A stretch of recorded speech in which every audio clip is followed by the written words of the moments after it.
Delhi high court ने यमुना नदी के फ्लड प्लेन पर हुए अवैध कब्जों को लेकर कड़ा रुख अपनाया है।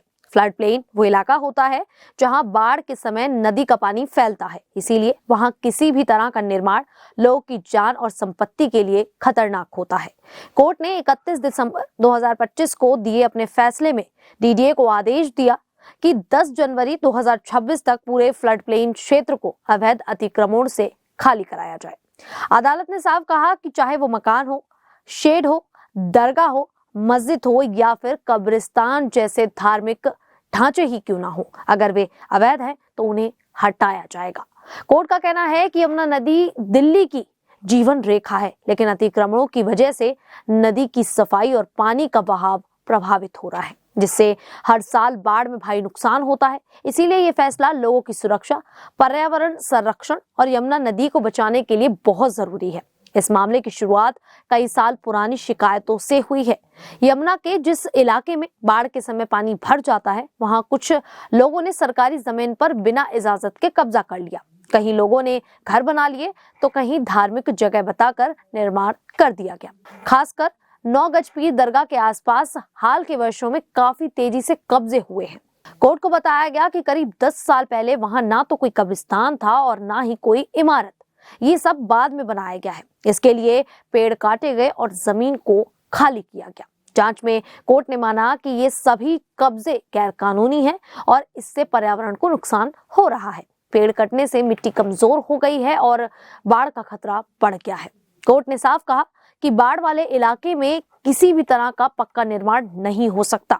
एक व्यक्ति ने कहा कि कब्रिस्तान की जमीन वक्फ बोर्ड को दी गई थी, लेकिन कोर्ट ने ये दलील नहीं मानी और कहा कि धर्म या समाज के नाम पर सरकारी जमीन पर कब्जा करना गलत है और इसे सही नहीं ठहराया जा सकता। कोर्ट ने इस मामले पर बहुत साफ और आसान आदेश दिया है। कोर्ट ने डीडीए से कहा है कि वह सभी लोगों को नोटिस दे, जिसमें केयर टेकर भी शामिल हो, और 10 जनवरी 2026 तक पूरे इलाके को खाली करा ले। इसका मतलब ये है कि जो भी लोग वहां अवैध रूप से रह रहे हैं, उन्हें अपना सामान हटाने का समय दिया जाएगा, लेकिन उसके बाद वहां कोई नहीं रह सकेगा। कब्रिस्तान वाले इलाके को लेकर कोर्ट ने कहा कि 1 हफ्ते के अंदर वहां बाड़ लगाई जाए ताकि कोई नया कब्जा ना हो। बाढ़ के अंदर दफन की अनुमति रहेगी, लेकिन दफन के बाद कोई भी व्यक्ति वहां रुक या रह नहीं सकेगा, ताकि वहां घर या स्थायी बसावट ना हो। 9 गज पीर दरगाह और उसके आसपास बने सभी ढांचों को हटाने का भी आदेश दिया गया है, क्योंकि वहां पेड़ काटकर अवैध निर्माण किए गए थे और इसमें कोर्ट ने कोई छूट नहीं दी।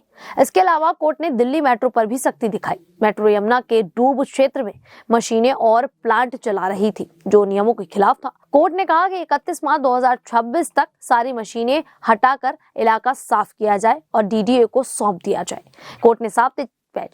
कोर्ट ने साफ चेतावनी दी है कि अब नए कब्जे या निर्माण बिल्कुल नहीं होंगे और अगर किसी ने नियम तोड़े तो उसके खिलाफ कड़ी कार्रवाई की जाएगी। ये फैसला यमुना नदी को साफ और सुरक्षित बनाने के लिए बहुत अहम है। दिल्ली में यमुना का डूब क्षेत्र लगभग 9,775 हेक्टेयर बड़ा है, लेकिन बहुत सारे अवैध कब्जों की वजह से इसका बड़ा हिस्सा खराब हो गया है। हर मानसून में बाढ़ आती है और सैकड़ों परिवार बेघर हो जाते हैं, साथ ही नदी और ज्यादा गंदी हो जाती है। कोर्ट का ये कदम सिर्फ अवैध निर्माण रोकने के लिए नहीं, बल्कि नदी के किनारे हरियाली वापस लाने और बाढ़ को नियंत्रित करने में भी मदद करेगा। पर्यावरण विशेषज्ञों का कहना है कि अगर ये आदेश सही तरीके से लागू हुआ तो यमुना फिर से साफ और जीवंत हो सकती है, लेकिन इसमें चुनौती भी बहुत है। वहां रहने वाले कई लोग गरीब हैं, इसीलिए उन्हें दूसरी जगह बसाने की जरूरत होगी। सरकार को इसके लिए योजना बनानी होगी।